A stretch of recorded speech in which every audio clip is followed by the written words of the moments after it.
नमस्कार दोस्तों, आप देख रहे हैं हॉरर अड्डा। कब्रिस्तान वो जगह है जहां लोग अपनों को छोड़ आते हैं, लेकिन क्या होगा अगर कोई वहां से वापस आने की कोशिश करे। आज की कहानी है एक ऐसे कब्रिस्तान की जहां एक कब्र कभी शांत नहीं रहे। चलिए आगे बढ़ते हैं अपनी कहानी की ओर। उत्तर प्रदेश के एक छोटे से कस्बे में शहर से थोड़ा दूर एक पुराना कब्रिस्तान था। लोग कहते थे वहाँ शाम के बाद कोई नहीं जाता, लेकिन असली डर की शुरुआत हुई जब एक नई कब्र बनी। वो कब्र थी रूहाना नाम की एक लड़की की। कहते हैं उसकी मौत अचानक हुई थी, कोई बीमारी नहीं, न कोई हादसा, बस एक रात सोई और सुबह उठी ही नहीं। दफनाने के बाद सब सामान्य था, लेकिन तीसरे दिन कब्रिस्तान का रखवाला करीम चाचा सुबह जब गेट खोलने गए तो उन्होंने देखा रूहाना की कब्र की मिट्टी फैली हुई थी, जैसे अंदर से किसी ने धक्का दिया हो। उन्होंने सोचा शायद कोई जानवर होगा। मिट्टी फिर से बराबर कर दी गई। अगली सुबह फिर वही हाल। इस बार मिट्टी और ज़्यादा उखड़ी हुई थी, और सबसे अजीब बात यह थी कब्र के ऊपर छोटे छोटे हाथों के निशान थे, जैसे अंदर से किसी ने बाहर निकलने की कोशिश की हो। करीम चाचा डर गए। उन्होंने गांव वालों को बताया, लेकिन किसी ने यकीन ही नहीं किया। कुछ लड़कों ने हिम्मत दिखाई और रात में जाकर देखने का फैसला किया। 4 लड़के मोबाइल टॉर्च लेकर कब्रिस्तान पहुंचे। हवा अजीब थी, सन्नाटा गहरा। जैसे ही वे रूहाना की कब्र के पास पहुंचे, अचानक मिट्टी में हलचल हुई, जैसे कुछ नीचे हिल रहा हो। एक लड़का बोला, ये हमारी कल्पना है। तभी मिट्टी के अंदर से धीमी सी खरोंचने की आवाज़ आने लगी। सबके हाथ कांपने लगे।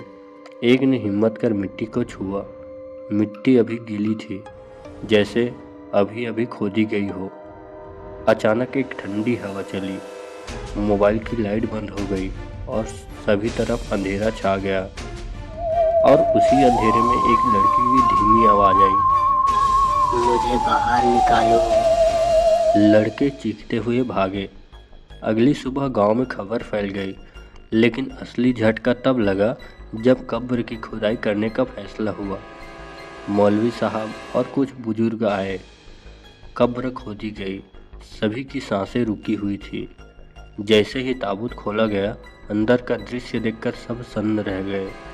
ताबूत के अंदर रूहाना का शरीर उल्टा पड़ा था। उसके नाखूनों में मिट्टी भरी थी और ताबूत की लकड़ी अंदर से खरोंची हुई थी, जैसे कि उसने बाहर निकलने की कोशिश की हो।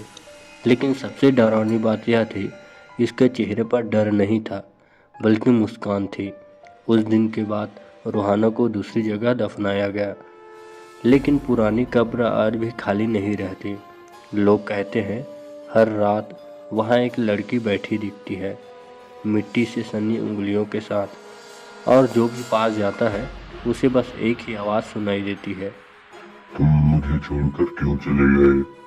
करीम चाचा ने कुछ महीनों के बाद वह नौकरी छोड़ दी और उन्होंने बस इतना कहा, कब्र के अंदर जो था वो इंसान नहीं था।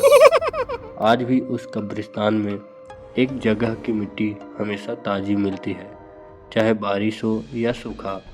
और लोग कहते हैं कुछ लोग मरने के बाद शांत हो जाते हैं, लेकिन कुछ वापस आना चाहते हैं।